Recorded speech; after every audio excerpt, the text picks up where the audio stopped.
You know, we've got the House of Lords, Archbishop Welby, as I like to call him, leading the charge, saying that he's not happy about this, helping people who actually live in this country to make sure that other people can't come here illegally, and if they do, they can be actually deported. Instead, he thinks blessed, and I'm sorry to keep going on about this, but blessed are the human traffickers. You know, he seems to think that it's the Christian thing to do, to encourage criminal activity, to encourage gangs of people smugglers to be able to make a massive profit by bringing people here, sometimes against their will, at their own risk. Well, the thing I always say to bishops is, you know, these are young, impressionable young people coming over in rubber dinghies. How many of them are you converting to Christianity? Right. This is a golden opportunity to let them get to heaven. That's what we believe in. And they get very embarrassed, and the answer is they're not making any effort to convert them whatsoever. No. And yet they know that the only way to heaven is through Jesus. So for goodness sake, let's make use of this. And that makes them very twitchy. And that's why keeping them in the House of Lords is a very good thing. And I think it's an excellent place to keep bishops, and it stops them from spreading their political nonsense through the pulpits, and gives them direct access to government and a very loud voice in our parliamentary process, which I think is excellent. Well, I've got a better idea. You're a knight, so why don't you just take the bishop and dispatch him into the bin? Sadly, not a chess match. Ah, well, if only it were. But, you know, at the end of the day, keeping them all in the House of Lords is a good thing. I think if we're going to reform it, then, you know, by all means reduce the size. Yeah. But when you look at the people who are there, quite often it's the hereditary peers with the least democratic mandate who actually do some of the best work.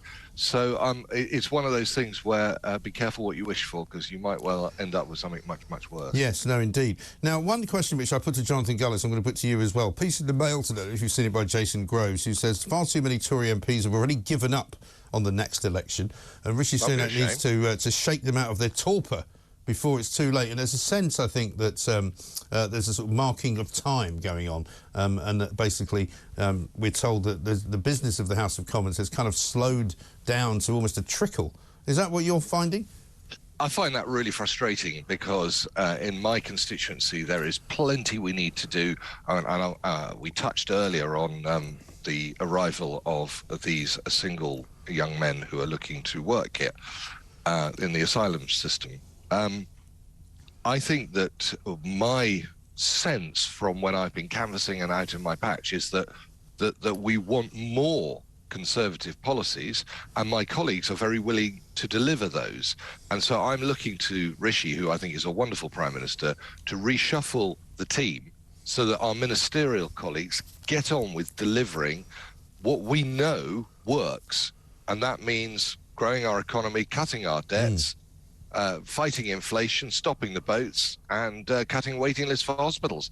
So his 5 pledges are spot on. Well, they are, but nothing's what I want to see is them happening. Well, absolutely. Exactly. Well, I mean, nothing's happened. And that means a pointed prime ministerial boot to a variety of civil servants and ministerial bottoms, and if need be, let's have some action from people who are willing. Well, let's take them one at a time. And unpleasant decisions is what it's all about. Well, it is. You've got to be tough. I mean, let's look at, you know, the Bank of England and inflation. The Bank of England is too busy telling everybody that anybody who's of any gender can have a child and then can be pregnant. They don't understand inflation. Andrew Bailey says he can't control it. The doctors are saying that they're not going to bring the waiting list down unless they get a load more money. So they're sort of holding the government to ransom. The Just Stop the Boats campaign has not worked, because there's even more people coming now than there were before he said it. And, you know, as far as the idea that you're going to get the economy growing again, surely the only way to get that done is to cut people's taxes, let them have more money to spend, and let them actually get on with the business of business. Well, I think the cutting the taxes and giving them more money is actually inflationary, but I don't mind, because it's in principle correct. What I want to see is the government spending less money, which means that we don't have to increase your tax take. And if the government spent less money, if the civil service was smaller, then people would be more focused in getting on with their jobs, or they can go and work in the private sector and put money into the pot instead of being paid out of tax and therefore taking money out. Yes. So in my opinion, I wouldn't necessarily immediately abolish inheritance tax, although that would be near the top of my list. I would look to... I don't care about inheritance tax, I care about income tax. Yep, that too. I don't mind. I don't like any taxes. So let's make sure that we actually deliver on those 5 pledges.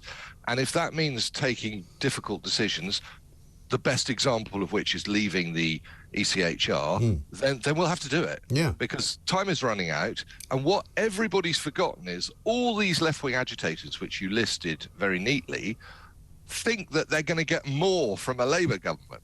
So all these strikes are the writing on the wall for what you can expect if you don't vote Conservative at the next election.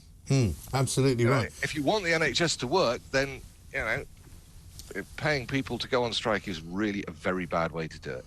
Absolutely right. Sir Bill Wiggin MP, well said. Thank you very much indeed.